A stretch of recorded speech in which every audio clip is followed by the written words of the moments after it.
ಶ್ರೀ ಗಣಪತಿ ಶಾರದಾ ಗುರುಭ್ಯೋ ನಮಃ. ಶ್ರೀರಾಮ ರಾಮ ರಾಮೇತಿ ರಮೇ ರಾಮೇ ಮನೋರಮೆ ಸಹಸ್ರನಾಮ ತತ್ತುಲ್ಯಂ ರಾಮನಾಮ ವರಾನನೆ. ಶ್ರೋತೃಗಳಿಗೆ ಶ್ರೀಮದ್ ವಾಲ್ಮೀಕಿ ರಾಮಾಯಣದ ಯುದ್ಧಕಾಂಡದಲ್ಲಿ ಹನುಮಂತನು ಶ್ರೀರಾಮನಿಗೆ ಸೀತಾದೇವಿಯ ಸಂದೇಶವನ್ನು ತಿಳಿಸಿದುದು ಎಂಬ 113ನೆಯ ಸರ್ಗಕ್ಕೆ ಸ್ವಾಗತ. ರಾವಣನ ಸಂಹಾರವಾಗಿ ವಿಭೀಷಣನ ಪಟ್ಟಾಭಿಷೇಕವಾಗಿದೆ. ತದನಂತರದಲ್ಲಿ ಶ್ರೀರಾಮನು ಸೀತಾದೇವಿಯನ್ನು ಕಂಡು ಯುದ್ಧದ ಫಲಿತಾಂಶವನ್ನು ಆಕೆಗೆ ತಿಳಿಸಿ ಆಕೆಯಿಂದ ಸಂದೇಶ ಪಡೆದು ಬರುವಂತೆ ಹನುಮಂತನಿಗೆ ಹೇಳಿ ಕಳುಹಿಸುತ್ತಿರುವನು. ಇತಿ ಪ್ರತಿ ಸಮಾದಿಷ್ಟೋ ಹನುಮಾನ್ ಮಾರುತಾತ್ಮಜಃ ಪ್ರವಿವೇಶ ಪುರೀಂ ಲಂಕಾಂ ಪೂಜ್ಯಮಾನೋ ನಿಶಾಚರೈಹಿ. ಶ್ರೀರಾಮನಿಂದ ಹೀಗೆ ಆದೇಶಿಸಲ್ಪಟ್ಟ ವಾಯುಪುತ್ರನಾದ ಹನುಮಂತನು ರಾಕ್ಷಸರಿಂದ ಸಮ್ಮಾನಿತನಾಗಿ ಲಂಕಾಪಟ್ಟಣವನ್ನು ಪ್ರವೇಶಿಸಿದನು. ಮಾರುತಿಯು ಶ್ರೀರಾಮನು ಹೇಳಿದ್ದಂತೆ ವಿಭೀಷಣನ ಅನುಜ್ಞೆಯನ್ನು ಪಡೆದು ಅಶೋಕ ವೃಕ್ಷಗಳಿದ್ದ ವನಕ್ಕೆ ಹೋದನು. ಸೀತಾದೇವಿಗೆ ನ್ಯಾಯಾನುಸಾರವಾಗಿ ತಾನು ಬಂದಿರುವುದನ್ನು ತಿಳಿಯಪಡಿಸಿದನು. ಅನಂತರ ಸೀತೆಯ ಬಳಿಗೆ ಹೋಗಿ ಸ್ನಾನ ಮಾಡದೆ ಧೂಳಿನಿಂದ ಸಮಾವೃತಳಾಗಿದ್ದ ಆತಂಕಗೊಂಡ ರೋಹಿಣಿಯಂತಿದ್ದ ಸೀತಾದೇವಿಯನ್ನು ನೋಡಿದನು. ಸೀತಾದೇವಿಯು ರಾಕ್ಷಸಿಯರಿಂದ ಪರಿವೃತವಾಗಿ ಆನಂದ ಶೂನ್ಯಳಾಗಿ ವೃಕ್ಷದ ಬುಡದಲ್ಲಿ ಕುಳಿತಿದ್ದಳು. ಹನುಮಂತನು ವಿನೀತನಾಗಿ ಸೀತಾದೇವಿಗೆ ನಮಸ್ಕರಿಸಿ ಸುಮ್ಮನೆ ನಿಂತನು. ಮಹಾಬಲನಾದ ಹನುಮಂತನು ಬಂದುದನ್ನು ನೋಡಿ ಸೀತಾದೇವಿಯು ಸ್ವಲ್ಪ ಹೊತ್ತು ಸುಮ್ಮನಿದ್ದು ಬಳಿಕ ಅವನಾರೆಂಬುದನ್ನು ಜ್ಞಾಪಿಸಿಕೊಂಡು ಪರಮ ಹೃಷ್ಟಳಾದಳು. ಅವಳ ಸೌಮ್ಯ ಭಾವದ ಮತ್ತು ಹೃಷ್ಟವಾದ ಮುಖವನ್ನು ನೋಡಿದ ನಂತರ ಕಪಿಶ್ರೇಷ್ಠನಾದ ಹನುಮಂತನು ಶ್ರೀರಾಮನು ಹೇಳಿದ್ದ ಎಲ್ಲ ಮಾತುಗಳನ್ನು ಸೀತೆಗೆ ಹೇಳಲು ಉಪಕ್ರಮಿಸಿದನು. ವೈದೇಹಿ, ಶ್ರೀರಾಮನು ಸುಗ್ರೀವ ಲಕ್ಷ್ಮಣರೊಡನೆ ಕುಶಲಿಯಾಗಿರುವನು. ಶತ್ರುವನ್ನು ಸಂಹರಿಸಿ ಸಫಲ ಮನೋರಥನಾಗಿರುವ ಶ್ರೀರಾಮನು ನಿನ್ನ ಕುಶಲವನ್ನು ಕೇಳಿದ್ದಾನೆ. ವಾನರರಿಂದಲೂ ವೀರ್ಯವಂತನಾದ ಲಕ್ಷ್ಮಣನಿಂದಲೂ ಕೂಡಿ ಶ್ರೀರಾಮನು ವಿಭೀಷಣನ ಸಹಾಯವನ್ನು ಪಡೆದು ರಾವಣನನ್ನು ಸಂಹರಿಸಿದನು.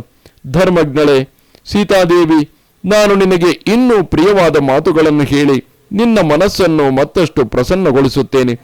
ನಿನ್ನ ಪಾತಿವೃತ್ಯ ಧರ್ಮದ ಪ್ರಭಾವದಿಂದಾಗಿ ಯುದ್ಧದಲ್ಲಿ ಶ್ರೀರಾಮನು ಈ ಮಹಾ ವಿಜಯವನ್ನು ಗಳಿಸಿದನು.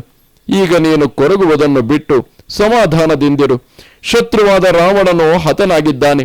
ಇಂದು ಲಂಕೆಯು ನಮ್ಮ ವಶದಲ್ಲಿದೆ. ತಾಯೇ, ಶ್ರೀರಾಮನು ನಿನಗೆ ಈ ಸಂದೇಶವನ್ನು ಕಳುಹಿಸಿದ್ದಾನೆ. ಮಯಾ ಹ್ಯಲಬ್ಧ ನಿದ್ರೇಣ ದೃಢೇನ ತವ ನಿರ್ಜಯೇ ಪ್ರತಿಜ್ಞೈಷ ವಿನಿಸ್ತೀರ್ಣ ಬದ್ಧ್ವಾ ಸೇತು ಮಹೋದಧೌ. ದೇವಿ, ನಾನು ನಿನ್ನ ಉದ್ಧಾರಕ್ಕಾಗಿಯೇ ದೃಢಚಿತ್ತನಾಗಿ ಪ್ರತಿಜ್ಞೆಯನ್ನು ಮಾಡಿದ್ದೆನು. ನನಗೆ ನಿದ್ರೆ ಎಂಬುದೇ ಇರಲಿಲ್ಲ. ಸಮುದ್ರಕ್ಕೂ ಸೇತುವೆಯನ್ನು ಕಟ್ಟಿ ರಾವಣನನ್ನು ಸಂಹರಿಸಿ ಆ ನನ್ನ ಪ್ರತಿಜ್ಞೆಯನ್ನು ಪೂರೈಸಿದೆನು. ಸಂಭ್ರಮಶ್ಚ ನಗಂತವ್ಯೋ ವರ್ತಂತ್ಯ ರಾವಣಾಲಯೇ ವಿಭೀಷಣ ವಿಧೇಯಂ ಹಿ ಲಂಕೈಶ್ವರ್ಯಮಿದಂ ಕೃತಂ ತದಾಶ್ವಸಿಹಿ ವಿಶ್ವಸ್ತಾಂ ಸ್ವಗೃಹೇ ಪರಿವರ್ತಸೆ ಅಯಂ ಚಾಭ್ಯೇತಿ ಸಂಹೃಷ್ಟಸ್ತ್ವದ್ದರ್ಶನಮ ಸಮುತ್ಸುಕಃ. ಈಗ ನೀನು ರಾವಣನ ಮನೆಯಲ್ಲಿ ಇರುವೆನೆಂದು ಭಯಪಡಬೇಕಾಗಿಲ್ಲ. ಏಕೆಂದರೆ ಲಂಕೆಯ ಸಕಲೈಶ್ವರ್ಯವು ಈಗ ವಿಭೀಷಣನ ಅಧೀನದಲ್ಲಿದೆ.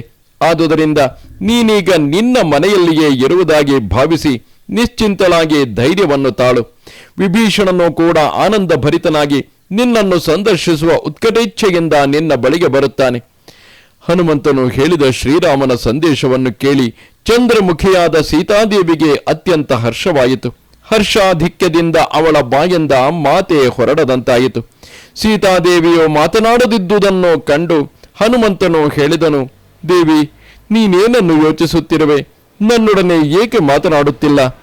ಹನುಮಂತನು ಹೀಗೆ ಹೇಳಲು ಧರ್ಮಪರಾಯಣೆಯಾದ ಸೀತಾದೇವಿಯು ಪರಮ ಪ್ರೀತಳಾಗಿ ಆನಂದ ಬಾಷ್ಪಗಳನ್ನು ಸುರಿಸುತ್ತಾ ಗದ್ಗದ ಸ್ವರದಿಂದ ಹೇಳಿದಳು, ಹನುಮಂತ, ನನ್ನ ಪತಿಯ ವಿಜಯಕ್ಕೆ ಸಂಬಂಧಿಸಿದ ಅತ್ಯಂತ ಪ್ರಿಯವಾದ ನಿನ್ನ ಮಾತುಗಳನ್ನು ಕೇಳಿ ಆನಂದ ತುಂದಿಲಳಾಗಿ ಬಿಟ್ಟನು. ಕ್ಷಣಕಾಲ ನನ್ನ ಬಾಯಿಂದ ಮಾತೆ ಹೊರಡದಾಯಿತು.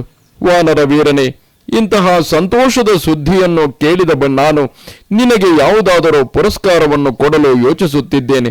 ಆದರೆ ಎಷ್ಟೇ ಯೋಚಿಸಿದರೂ ಅದಕ್ಕೆ ಅನುರೂಪವಾದ ಪಾರಿತೋಷಿಕ ವಸ್ತುವು ನನಗೆ ಯಾವುದೂ ಕಾಣುತ್ತಿಲ್ಲ. ಪ್ರಪಂಚದಲ್ಲಿಯೇ ನನಗೆ ಅಂತಹ ವಸ್ತುವು ಕಾಣದಾಗಿದೆ. ಚಿನ್ನವಾಗಲಿ ಬೆಳ್ಳಿಯಾಗಲಿ ವಿಧ ವಿಧವಾದ ರತ್ನಗಳೇ ಆಗಲಿ ಮೂರು ಲೋಕಗಳಲ್ಲಿಯೂ ಇರುವ ರಾಜ್ಯಗಳೇ ಆಗಲಿ ನೀನು ಹೇಳಿರುವ ಪ್ರಿಯವಾರ್ತೆಗೆ ಸಾಟಿಯಾದ ಪಾರಿತೋಷಿಕಗಳಾಗುವುದಿಲ್ಲ. ಸೀತಾದೇವಿಯು ಹೀಗೆ ಹೇಳಲು ಹನುಮಂತನು ಸೀತೆಯ ಸಮ್ಮುಖದಲ್ಲಿ ಕೈಜೋಡಿಸಿ ನಿಂತು ಹರ್ಷದಿಂದ ಹೇಳಿದನು. ಪತಿಯ ವಿಜಯವನ್ನು ಬಯಸುವವಳೆ, ಪತಿಗೆ ಪ್ರಿಯವನ್ನು ಮತ್ತು ಹಿತವನ್ನು ಮಾಡಲು ಸದಾ ನಿರತಳಾದವಳೆ, ಅನಿಂದ್ಯಳೆ ಸೀತಾದೇವಿ, ಇಂತಹ ಸ್ನೇಹಪೂರ್ಣವಾದ ಮಾತುಗಳನ್ನಾಡುವುದು ನಿನಗೆ ಯೋಗ್ಯವಾಗಿಯೇ ಇದೆ. ನಿನ್ನ ಈ ಮಾತಿನಿಂದಲೇ ನನಗೆ ಅನುಪಮವಾದ ಪಾರಿತೋಷಿಕವನ್ನೇ ಕೊಟ್ಟಂತಾಗಿದೆ. ತವೈತದ್ವಚನಂ ಸೌಮ್ಯೇ ಸಾರವತ್ ಸ್ನಿಗ್ಧಮೇವ ಚ ರತ್ನೋಗಾದ್ವಿವಿಧಾಚ್ಚಾಪಿ ದೇವರಾಜ್ಯ ದ್ವಿಶಿಷ್ಯತೆ. ಸಾರವತ್ತಾದ ಮತ್ತು ಸ್ನೇಹಪೂರ್ಣವಾದ ನಿನ್ನ ಈ ಮಾತು ವಿಧ ವಿಧವಾದ ರತ್ನಗಳ ರಾಶಿಗಿಂತಲೂ ಮತ್ತು ದೇವರಾಜ್ಯಕ್ಕಿಂತಲೂ ವಿಶಿಷ್ಟವಾಗಿದೆ. ಶ್ರೀರಾಮನು ಶತ್ರುವನ್ನು ಸಂಹರಿಸಿ ವಿಜಯವನ್ನು ಪಡೆದು ಕುಶಲಿಯಾಗಿರುವುದನ್ನು ನಾನು ಯಾವಾಗ ಕಂಡೆನೋ ಆಗಲೇ ನನ್ನ ಸರ್ವಾರ್ಥಗಳು ಸಿದ್ಧಿಸಿದುವೆಂದು, ದೇವರಾಜ್ಯವೇ ಮೊದಲಾದ ಉತ್ಕೃಷ್ಟ ಗುಣಗಳಿಂದ ಕೂಡಿರುವ ವಸ್ತುಗಳು ಲಭಿಸಿದುವೆಂದು ನಾನು ಭಾವಿಸಿಕೊಂಡೆನು. ಮಾರುತಿಯು ಹೇಳಿದ ಆ ಮಾತನ್ನು ಕೇಳಿ ವೈದೇಹಿಯು ಶುಭಕರವಾದ ಈ ಮಾತನ್ನು ಹೇಳಿದಳು. ಅತಿಲಕ್ಷಣ ಸಂಪನ್ನಂ ಮಾಧುರ್ಯ ಗುಣಭೂಷಿತಂ ಬುದ್ಧ್ಯಾ ಹೃಷ್ಟಾಂಗಯಾ ಯುಕ್ತಂ ತ್ವಮೇವಾರ್ಹಸಿ ಭಾಷಿತಂ.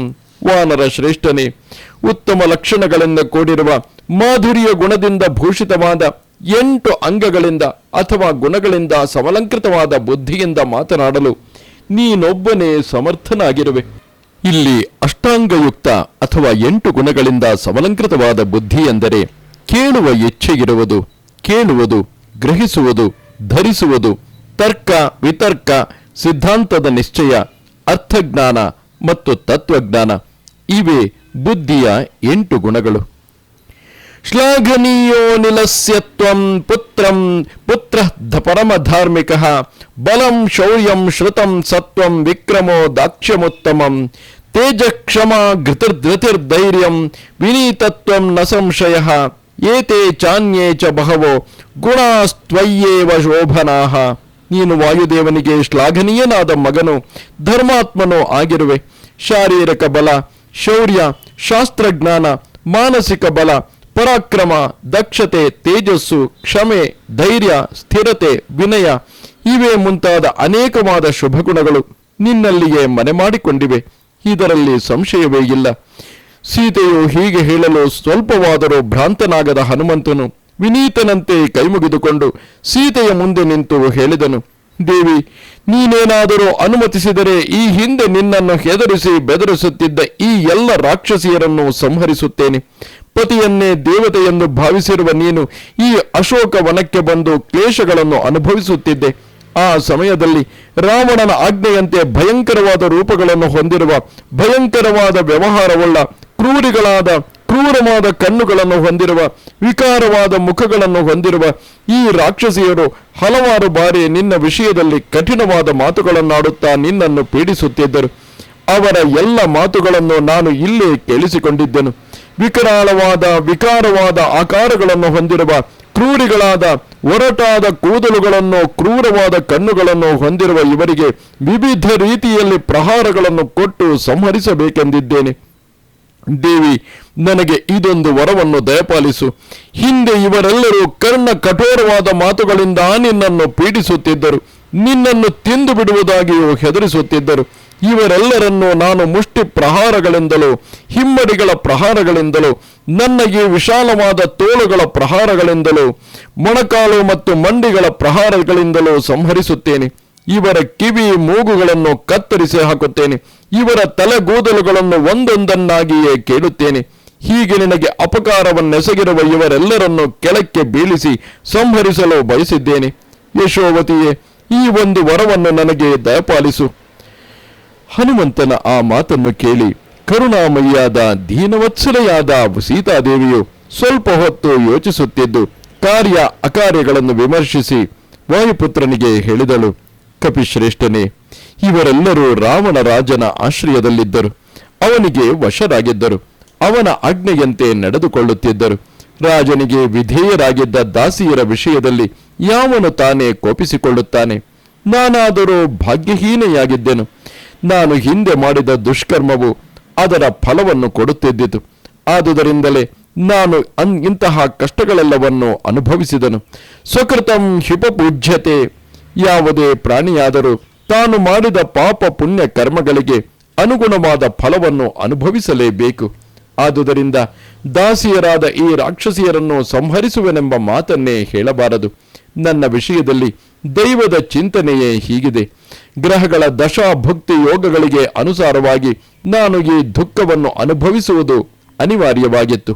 ದುರ್ಬಲೆಯಾಗಿರುವ ನಾನು ರಾವಣನ ದಾಸಿಯರು ಮಾಡಿರುವ ಅಪರಾಧಗಳನ್ನು ಕ್ಷಮಿಸಿಬಿಡುತ್ತೇನೆ. ಮೇಲಾಗಿ ರಾವಣ ರಾಕ್ಷಸನಿಂದ ಅಜ್ಞಪ್ತರಾದ ಈ ರಾಕ್ಷಸಿಯರು ನನ್ನನ್ನು ಭಯಪಡಿಸುತ್ತಿದ್ದರು. ಅವನು ಸತ್ತು ಹೋದ ನಂತರ ನನ್ನನ್ನೇಕೆ ಇವರು ಭಯಪಡಿಸುತ್ತಾರೆ? ರಾವಣನ ಆಜ್ಞಾಧಾರಕರಾಗಿ ಇವರು ನನ್ನನ್ನು ಭಯಪಡಿಸುತ್ತಿದ್ದರೆ ಹೊರತು ತಾವಾಗಿಯೇ ಇವರು ನನ್ನನ್ನು ಭಯಪಡಿಸುತ್ತಿರಲಿಲ್ಲ. ರಾವಣನು ಮರಣ ಹೊಂದಿರುವಾಗ ನನ್ನನ್ನು ಭಯಪಡಿಸುವಂತೆ ಯಾರೂ ಇವರಿಗೆ ಆಜ್ಞೆ ಮಾಡುವುದಿಲ್ಲ.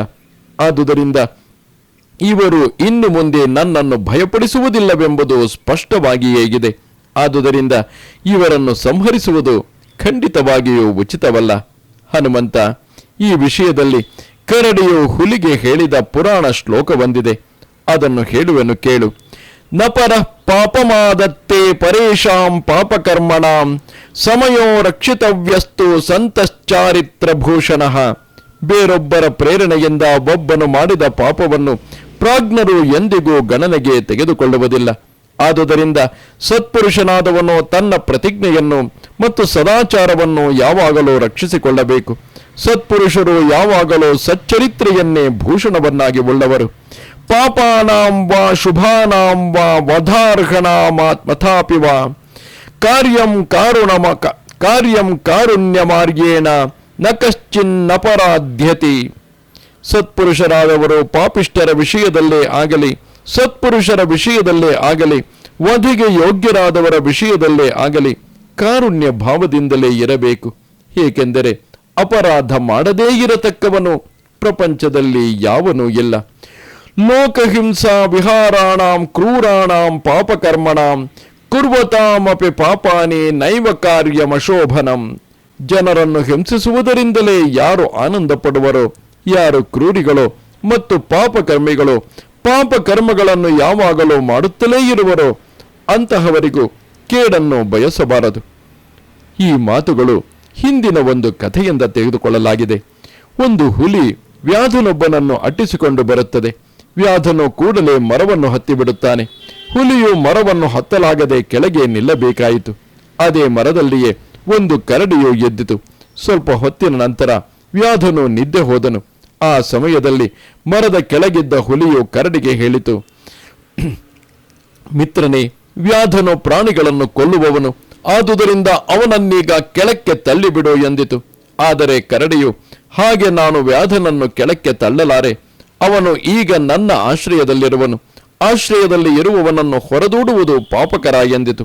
ಸ್ವಲ್ಪ ಹೊತ್ತಿನ ನಂತರ ಕರಡಿಯು ನಿದ್ದೆ ಹೋಗಲು ವ್ಯಾಧನು ಎಚ್ಚೆತ್ತನು. ಆ ಸಮಯದಲ್ಲಿ ಹುಲಿಯು ವ್ಯಾಧನಿಗೆ ಹೇಳಿತು, ವ್ಯಾಧನೆ, ಮಲಗಿ ನಿದ್ರಿಸುತ್ತಿರುವ ಕರಡಿಯನ್ನು ಕೆಳಕ್ಕೆ ತಳ್ಳಿಬಿಡು. ಮುಂದೆ ನಾನೇ ನಿನ್ನನ್ನು ರಕ್ಷಿಸುತ್ತೇನೆ. ಹುಲಿಯ ಮಾತನ್ನು ಕೇಳಿದೊಡನೆಯೇ ವ್ಯಾಧನು ಹಿಂದೆ ಮುಂದೆ ನೋಡದೆ ನಿದ್ರಿಸುತ್ತಿದ್ದ ಕರಡಿಯನ್ನು ಕೆಳಕ್ಕೆ ತಳ್ಳಿಬಿಟ್ಟನು. ಆದರೆ ಕರಡಿಯು ಅಭ್ಯಾಸ ಬಲದಿಂದ ಸರಸರನೆ ಮರದ ಮೇಲಕ್ಕೆ ಹತ್ತಿತು. ಆಗ ಹುಲಿಯು ಪುನಃ ಕರಡಿಗೆ ಹೇಳಿತು, ಮನುಷ್ಯನನ್ನು ಯಾವಾಗಲೂ ನಂಬಲೇಬಾರದು. ನಿನ್ನನ್ನು ಇವನು ಕೆಳಕ್ಕೆ ತಳ್ಳಿಬಿಟ್ಟನು. ಈಗಲಾದರೂ ನೀನು ಇವನನ್ನು ಕೆಳಕ್ಕೆ ತಳ್ಳಿಬಿಡು. ಹುಲಿಯು ಎಷ್ಟೇ ಹೇಳಿದರೂ ಕರಡಿಯು ವ್ಯಾಧನನ್ನು ಮರದಿಂದ ಕೆಳಕ್ಕೆ ತಳ್ಳಲಿಲ್ಲ. ನಪರ ಪಾಪಮಾದತ್ತೆ ಎಂಬ ನೀತಿವಾಕ್ಯವನ್ನು ಹೇಳಿತು. ಸೀತಾದೇವಿಯು ಹೀಗೆ ಹೇಳಲು ವಾಕ್ಯ ವಿಶಾರದನಾದ ಹನುಮಂತನು ನಿಷ್ಕಳಂಕಿನಿಯಾದ ಸೀತಾದೇವಿಗೆ ಹೇಳಿದನು, ತಾಯೇ, ನೀನು ಶ್ರೀರಾಮನಿಗೆ ಅನುರೂಪಳು, ಸಮಸ್ತ ಸದ್ಗುಣಗಳಿಂದ ಸಂಪನ್ನಳೋ ಆಗಿರುವ ಧರ್ಮಪತ್ನಿಯಾಗಿರುವೆ. ನಾನು ಈಗಲೇ ರಾಘವನಲ್ಲಿಗೆ ಹೋಗುತ್ತೇನೆ. ಶ್ರೀರಾಮನ ಸಂದೇಶಕ್ಕೆ ಉತ್ತರ ರೂಪವಾದ ಸಂದೇಶವನ್ನು ಕೊಡು. ಹನುಮಂತನು ಹೀಗೆ ಹೇಳಲು ಸೀತಾದೇವಿಯು ಹೇಳುತ್ತಾಳೆ, ದೃಷ್ಟುಮಿಚ್ಛಾಮಿ ಭರ್ತಾರಂ ಭಕ್ತವತ್ಸಲಂ. ಭಕ್ತವತ್ಸಲನಾದ ನನ್ನ ಪತಿಯನ್ನು ಸಂದರ್ಶಿಸಲು ಬಯಸುತ್ತೇನೆ. ಸೀತಾದೇವಿಯ ಆ ಮಾತನ್ನು ಕೇಳಿ ಮಹಾಮತಿಯಾದ ಹನುಮಂತನು ಸೀತೆಗೆ ಸಂತೋಷವನ್ನುಂಟು ಮಾಡುತ್ತಾ ಹೇಳಿದನು, ಪೂರ್ಣಚಂದ್ರ ಮುಖಂ ರಾಮಂ ದ್ರಕ್ಷಸ್ಯದ್ಯ ಸಲಕ್ಷ್ಮಣಂ ಸ್ಥಿರಮಿತ್ರಂ ಹತಾಮಿತ್ರಂ ಶಚೇವೇಂದ್ರ ಸುರೇಶ್ವರಂ ಶಚೀದೇವಿಯು ದೇವರಾಜನಾದ ಇಂದ್ರನನ್ನು ಸಂದರ್ಶಿಸುವಂತೆ ಪೂರ್ಣ ಚಂದ್ರನಂತೆ ಮನೋಹರವಾದ ಮುಖವುಳ್ಳ ಮಿತ್ರರಿಂದ ಕೂಡಿರುವ ಶತ್ರುಗಳನ್ನು ಸಂಹರಿಸಿರುವ ಲಕ್ಷ್ಮಣ ಸಮೇತನಾದ ಶ್ರೀರಾಮನನ್ನು ಈಗಲೇ ನೀನು ಕಾಣದಿರುವೆ. ಮಹಾ ತೇಜಸ್ವಿಯಾದ ಹನುಮಂತನು ಸಾಕ್ಷಾತ್ ಲಕ್ಷ್ಮೀದೇವಿಯಂತೆ ಕಂಗೊಳಿಸುತ್ತಿದ್ದ ಸೀತಾದೇವಿಗೆ ಹೀಗೆ ಹೇಳಿ ರಾಘವನಲ್ಲಿಗೆ ಆಗಮಿಸಿದನು. ಹನುಮಂತನು ರಾಘವನನ್ನು ಸಂದರ್ಶಿಸಿದೊಡನೆಯೇ ಜಾನಕಿಯು ಹೇಳಿದ ಪ್ರತ್ಯುತ್ತರವನ್ನು ಇಂದ್ರ ಪ್ರತಿಮನಾದ ಶ್ರೀರಾಮನಿಗೆ ಯಥಾನುಕ್ರಮವಾಗಿ ಹೇಳತೊಡಗಿದನು. ಇದು ಶ್ರೀಮದ್ ವಾಲ್ಮೀಕಿ ರಾಮಾಯಣದ ಯುದ್ಧಕಾಂಡದಲ್ಲಿ 113ನೆಯ ಸರ್ಗವು. ನಮಸ್ತೆ ಶಾರದೆ ದೇವಿ ಕಾಶ್ಮೀರ ಪುರವಾಸಿನಿ ತ್ವಾಮಹಂ ಪ್ರಾರ್ಥಯೇ ನಿತ್ಯಂ ವಿದ್ಯಾದಾನಂಚ ದೇಹಿಮೆ. ನಮಸ್ಕಾರ.